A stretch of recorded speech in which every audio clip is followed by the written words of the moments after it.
Queridas hermanas, la liturgia de hoy nos pone esta antífona tan de Adviento, de una confrontación con el capítulo 45 de Isaías, Rorate celi desuper et nubes planiustum, que las nubes destilen el rocío y que lluevan al justo, el Señor que viene desde el cielo, desde la eternidad y que se encarna, se mete en nuestra realidad, así como la gota de agua en la tierra árida.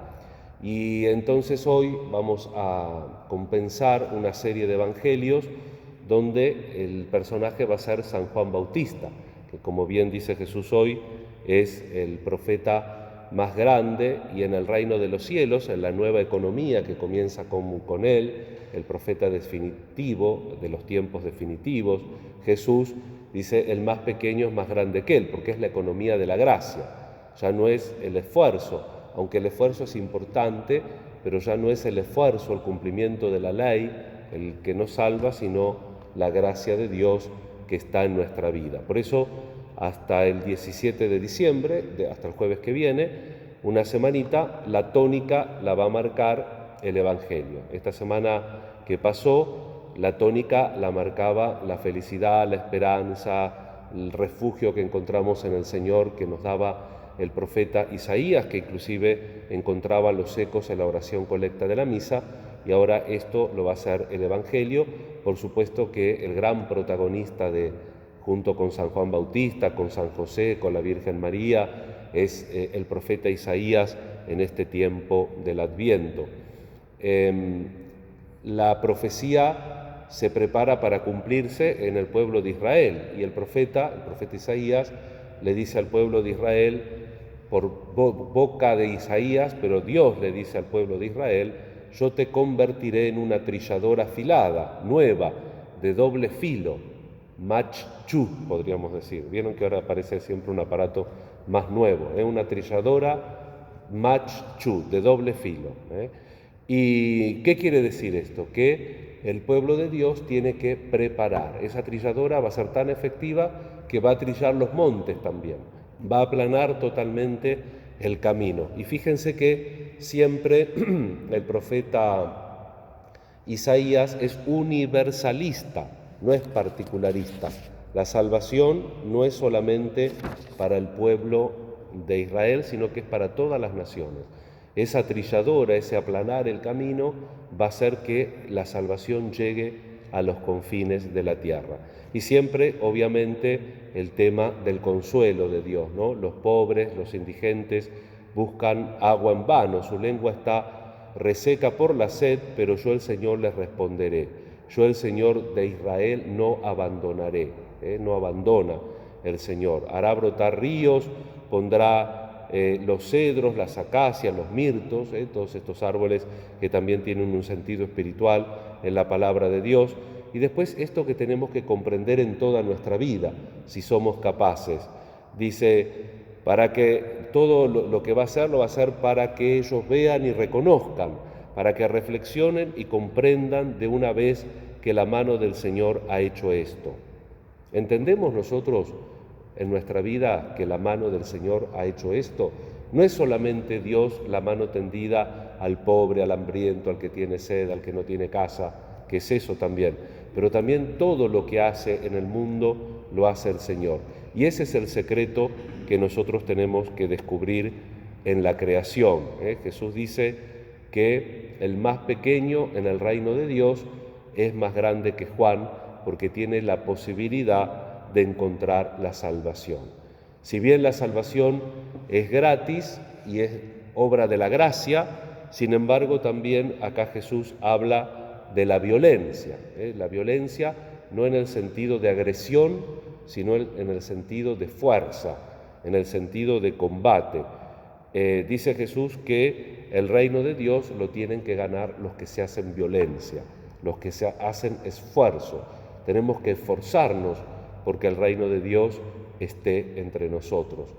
Que la Navidad entonces dé fruto en nuestra vida de esfuerzo. Tenemos que esforzarnos para encontrar ese camino gratuito que el Señor nos da para la salvación.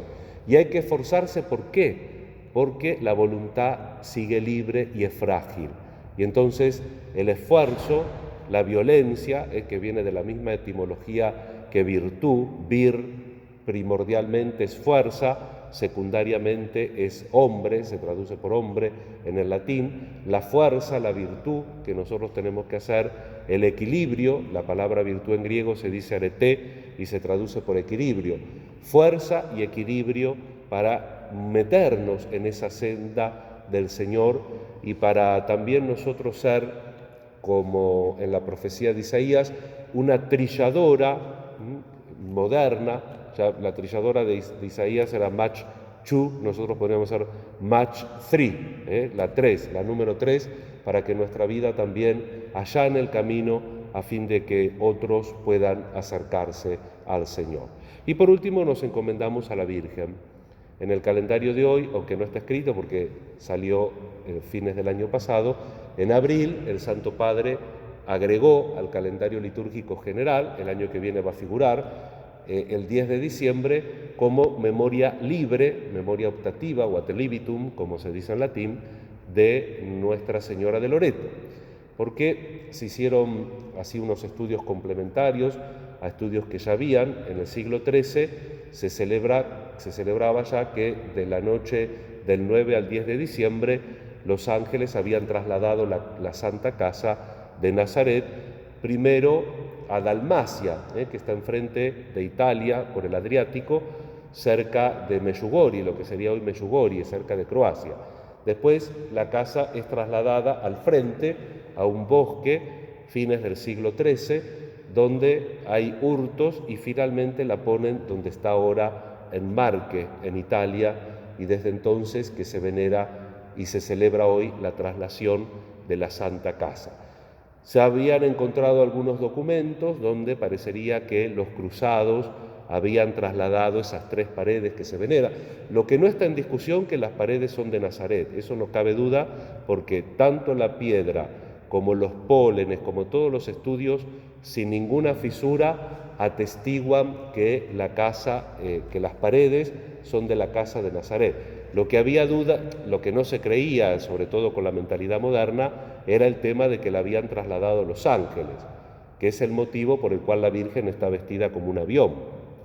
Más modernamente, la Virgen de Loreto tiene el traje que parece un avión. Entonces ahora, como se ha comprobado medio documentalmente que los cruzados habrían traído las paredes, no habrían sido los ángeles, un poco para matizar eso se puso esta fiesta, se extendió la memoria libre de esta celebración a toda la Iglesia y desde abril entonces la tenemos en el calendario general. La devoción a Loreto es la devoción, patrona de la aviación, pero fundamentalmente es un tema, podríamos decir, navideño, porque es la Santa Casa de Nazaret. En esas paredes seguramente estuvo el Hijo de Dios, estuvo la Virgen y estuvo San José. Si hubo un fenómeno extraordinario en el traslado, no es imposible, pero el hecho de que no lo haya no invalida el recuerdo histórico, porque la encarnación es eso. La encarnación no es que estamos volando de acá para allá. La encarnación es que Dios nos extiende la mano en nuestra realidad pequeña, chiquitita, a veces, afortunadamente no siempre, mezquina. ¿Para qué? Porque Él se metió hasta el fondo de nuestra realidad, nosotros podamos decir lo que leíamos en Isaías, reconocer que todo lo hizo la mano del Señor. María es la primera que reconoce la obra del Señor en ella y en la humanidad. Por eso nosotros pidamos a la Virgen tener esta iluminación, esta intuición, reconocer que todo en nuestra vida lo hizo la mano del Señor. Que así sea.